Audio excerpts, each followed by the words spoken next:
মারাত্মক বৃষ্টি তো হয়েই যাচ্ছে, থামার আর নাম নেই সকাল থেকে। কি আর করা যাবে? একবার ভাবলাম বেরোবো, বেরিয়ে ভিজলুম, ভিজে একটা দুটো কাজ করে সামনে কর। এই যে দেখো না, মাঠটা পুরো জলে ভর্তি আমাদের, পুরো এদিক থেকে পুরো ওদিক পর্যন্ত জল।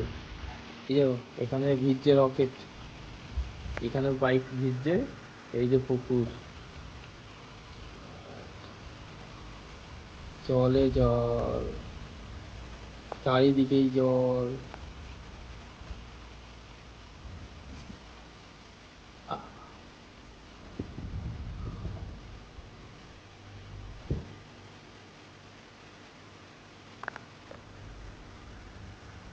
আর শামুক ফল বসে আছে এখানে একটা, এখানে একটা, আর ওখানে অনেক বসে আছে। কেউ মা গরু নিয়ে যাচ্ছে ভিজে ভিজে,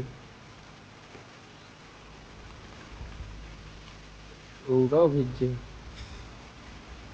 শুধু বৃষ্টি আর বৃষ্টি, এক মাস ধরে হয়েই যাচ্ছে। চলো, দুপুর তো হয়েইছে, কতক্ষণ বৃষ্টি হবে দেখা যাক। চলো পরে কথা হচ্ছে। ননি এখন ঘুমাচ্ছে, বৃষ্টিতে তাকে, বৃষ্টি পড়ছে শুধু দেখছে, জল খাচ্ছে, এই করছে। পরে ননি আসলে কথা হচ্ছে।